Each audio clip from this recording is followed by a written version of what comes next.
चाहे मनुष्य का बच्चा हो, जानवर का बच्चा हो, गाय का बच्चे का, यहाँ तक कि सुअर का भी क्यों बच्चा ना हो, जितना निकृष्ट जीव है, पर वो बच्चा जब छोटा बच्चा होता है ना तो कितना सुंदर और मनमोहक, एकदम बिल्कुल निर्मल, क्योंकि बच्चे में कोई सांसारिक द्वेष नहीं होता है, छल कपट नहीं होता है, इसलिए बच्चा का मन निर्मल होता है। और सुंदरता निर्मल मन में ही होती है। जो लोग बहुत अच्छे विचारों के, अच्छे मन के होते हैं, उनको देखने से बड़ा सुंदर लगता है, उनका रूप कैसा भी हो, परंतु उनको ऐसा लगता है इनसे मिलते रहो, इनसे देखते रहो, इनसे बात करते रहो, उनके पास जाने का एक उनमें आकर्षण हो जाता है। तो बच्चों में इसलिए आकर्षण होता है कि बच्चे की आत्मा किसी भी जीवधारी की वो शुद्ध होती है, उसमें किसी प्रकार का द्वेष नहीं होता।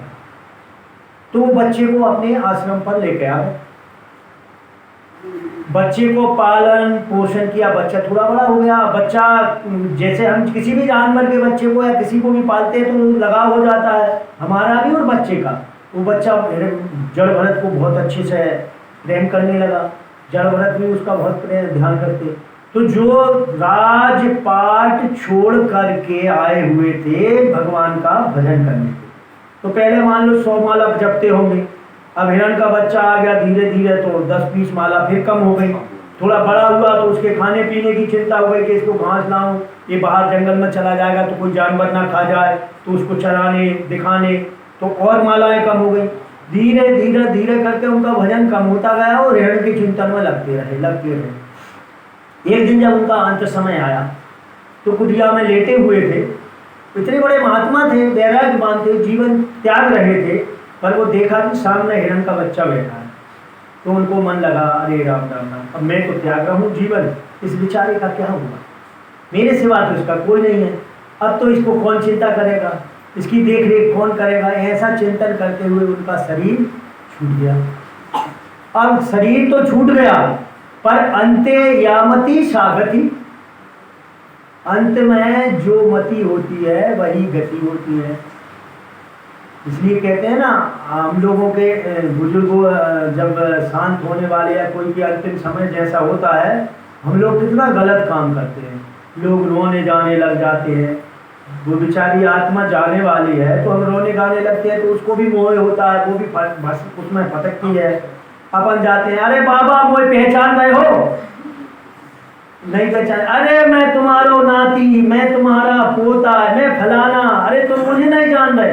अब सब लोग मिलकर उनको संसार में खींच कर, यदि उनका मन संसार से छोड़ भी रहा हो, संसार को त्याग कर ईश्वर में लग भी रहा हो, तो भी हम क्या करते हैं, देखो भैया नाती में, देखो भैया पोता में, सुन रहे हो, का खाओगे, का कर दे, पूरे जीवन भर बहू में और बेटा ने ध्यान नहीं दोगे, बात समय जरूर पूछेंगे, कछु खाओगे, कछु अच्छो बना दे, मतलब सोचते हैं कि सेवा करें, लेकिन वो उसके लिए ठीक नहीं है, उस व्यक्ति के जीव के लिए।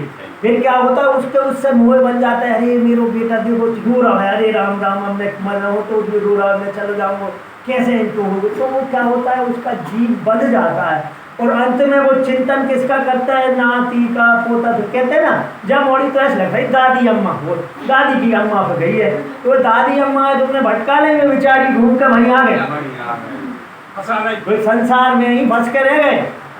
जबकि चाहिए क्या, सब चाहिए क्या, व्यक्ति जाए उसको आराम से स्थित करो, भगवान का पाठ, भगवान का चिंतन, प्रभुमय वातावरण, ऐसी उसकी स्थिति बनाओ कि उसको ध्यान आए तो भगवान का, दिखे तो कुछ भगवान का, चिंतन हो तो भगवान का, श्रवण हो तो भगवान का, ताकि भगवानमय वातावरण हो, इस संसार से जितना छूट सके उस जीव का कल्याण होगा।